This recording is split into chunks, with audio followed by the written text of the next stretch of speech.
Mambo vipi mwanafamilia wa Mshindo TV, another beautiful days. Ikiwa leo ni siku ya Jumamosi ya tarehe 28 mwezi wa 6 June mwaka 2025, na ikiwa tumesaliwa na siku chache mno kukamilisha mwezi wa 6 na kukaribisha mwezi wa 7 kwa maana ya mwezi Julai kwa mwaka 2025. Na nikushukuru sana wewe ambaye tayari umeshajiunga na familia ya Mshindo TV kwa kusubscribe channel yetu ya YouTube, na kama bado haujafanya hivyo basi haujachelewa kwa ajili ya kuweza kujiunga na familia kubwa ya Mshindo TV kwa ajili ya kuendelea kupata taarifa mbalimbali za michezo na burudani, lakini taarifa za matukio mbalimbali ya kisiasa na kijamii kwa kila siku na kila wakati. Kwa sasa hivi moja ya kati ya taarifa kubwa ambayo inaendelea kutrending katika mitandao mbalimbali ya kijamii na kuchukua nafasi katika vyombo mbalimbali vya habari ni kuhusiana na taarifa ambayo inamhusisha rais wa klabu ya Young Africans kwa maana Engineer Hersi Said. Na sasa hivi jina la Engineer Hersi Said linaendelea kuandikwa kwenye vyanzo mbalimbali vya habari, na yote ni baada ya Engineer kutangaza nia ya kuingia kwenye ulingo wa kisiasa na kuwania jimbo la Kigamboni kwa nafasi ya ubunge kupitia Chama cha Mapinduzi CCM katika uchaguzi mkuu ambao unatarajiwa kufanyika mwaka 2025 mnamo mwezi Oktoba. Na kwa sasa hivi kama utapita kwenye vyanzo mbalimbali vya habari na kupitia kwenye mitandao mbalimbali ya kijamii, utapishana na picha pamoja na video ambazo zikimuonyesha Engineer Hersi Said akikabidhiwa fomu ya ubunge kwa mwaka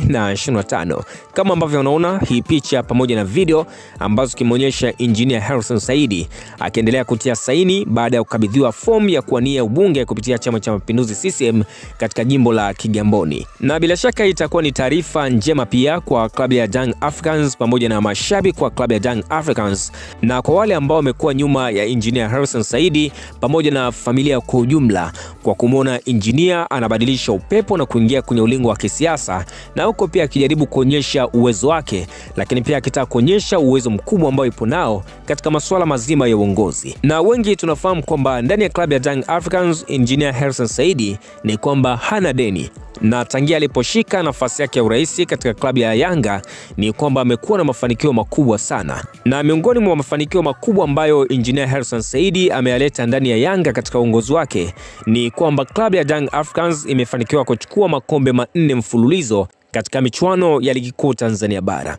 Lakini pia yapo mafanikio mengine ambayo yatamfanya Engineer Hersi Said aendelee kukumbukwa pale Jangwani. Kwa mtazamo wako wewe unalionaje hili kuhusiana na Engineer Hersi Said kujiingiza katika masuala mazima ya kisiasa na huku akitaka kuonyesha uwezo wake katika masuala ya uongozi? Una imani naye ama ni bora tu endelee kubaki katika masuala ya kimichezo ili endelee kupiga hatua zaidi na zaidi? Na kwa kweli wana michezo wengi sana na hata mashabiki wa klabu ya Young Africans walikuwa wanafikiri labda kwamba huenda Engineer Hersi Said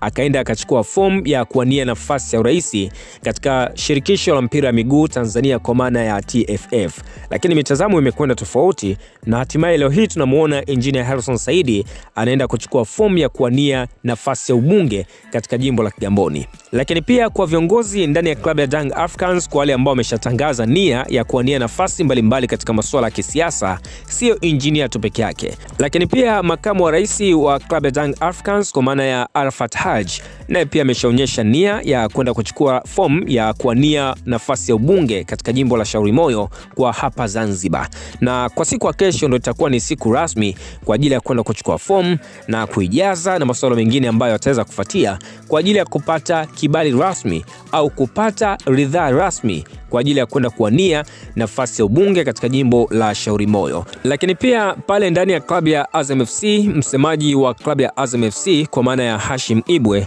naye pia ameshaonyesha nia ya kuingia kwenye siasa, na tayari kwa taarifa zilizopo ni kwamba tayari ameshachukua fomu kwa ajili ya kuweza kuwania nafasi ya ubunge katika jimbo la Mwanga. Tusubiri kuona kile ambacho kitatokea kwenye uchaguzi mkuu mnamo mwezi Oktoba kwa mwaka 2025, ndio hapo tutafahamu yupi ni yupi na nani ni nani. Kwa taarifa zaidi endelea kusalia nasi Mshindo TV kwa ajili ya kupata taarifa mbalimbali za kimichezo na burudani kwa kila siku na kila wakati.